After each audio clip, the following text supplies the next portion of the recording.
मुलाखत घेणार होता ती कोणी व्यक्ती नसून कृत्रिम बुद्धिमत्तेचं चालतं बोलतं रूप असलेली सोफिया नावाची रोबोट होती.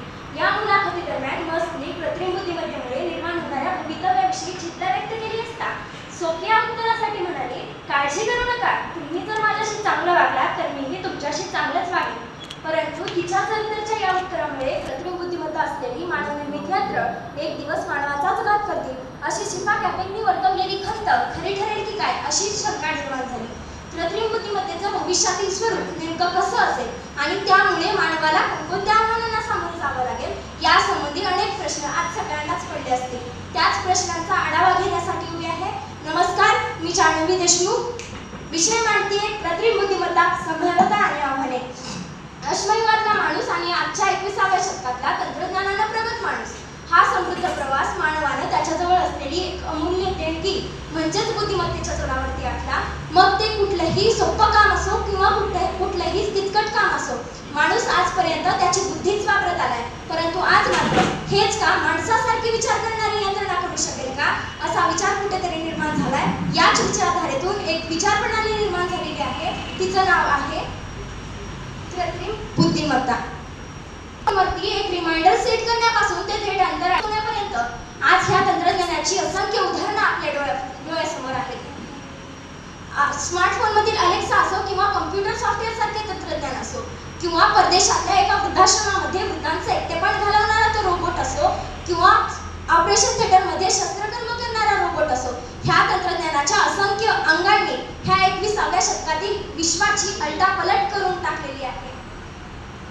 आज जगभरातल्या असंख्य देशांसोबत भारतामध्येही हे तंत्रज्ञान अगदी सर्रासपणे वापरण्यात आले आणि ह्या तंत्रज्ञानाचा उपयोग करत असताना मला भारतासारख्या विकसनशील देशामध्ये हे तंत्रज्ञान राबवत असताना कोणकोणती आव्हानं आपल्या समोर येतील याचा विचार करणं आज सर्वप्रथम गरजेचं वाटतं. सुरुवात कृषी क्षेत्रापासूनच करायची झाली तर आजही आमचा शेतकरी ह्या तंत्रज्ञानापासून खूप कोसंतरावरती आहे. ह्या तंत्रज्ञानाचं आणि शेतकऱ्याचं समन्वय घडवून आणणं हे एक आपल्यासाठी फार मोठं आव्हान असणार आहे.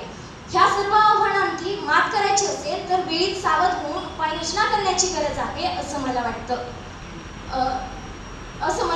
रशियाचे राष्ट्रपती व्लादिमीर पुतिन असं म्हणतात की कृत्रिम बुद्धिमत्ता हे फक्त रशियाचंच नाही तर ते संपूर्ण जगाचं भविष्य आहे.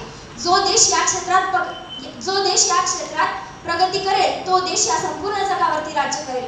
प्रत्येक व्यक्तीनं काळानुसार होणाऱ्या बदलांना सामोरं जात त्यांचा स्वीकार करणं माणसाला अपरिहार्य आहे. पण या बदलांचा स्वीकार करत असताना तो पूर्ण तयारीनिशी केला जावा हेही तितकंच महत्त्वाचं आहे. प्रत्येक व्यक्तींनी आपला रोजगार धोक्यात येणार नाही यासाठी आपल्या गुणवत्तेचा आणि कौशल्याचा स्तर वाढवण्याचा प्रयत्न करायला हवा. नव्याने निर्माण होणाऱ्या रोजगारांच्या संधी लोकांपर्यंत उपलब्ध करून देण्यासाठी त्यासाठी राष्ट्राद्वारे नियोजनात्मक उपक्रम राबवले जावेत. नेमकी कुठली कामं कृत्रिम बुद्धिमत्तेवर सोपवली जावीत याचा विचार करायला हवा. थोडक्यात काय तर कृत्रिम बुद्धिमत्ता असलेली मानवनिर्मित यंत्र एक दिवस मानवाचाच घात करतील. मानवाला सपोर्ट म्हणून कृत्रिम बुद्धिमत्तेचा आधार घ्यायला काहीच हरकत नाही, पण ती मानवाची रिप्लेसमेंट ठरणार नाही याची काळजी घेतली जावी हीच अपेक्षा व्यक्त करते. आणि शेवटी प्रगतीचा ध्यास घेतलेल्या महत्त्वाकांक्षी मानवाला एवढंच आवाहन करू इच्छिते. सृजनाचा ध्यास तुझला आस सत्य सुंदर शिवाची बुद्धिमत्ता ही झाली कृत्रिम, दुनिया आज यंत्र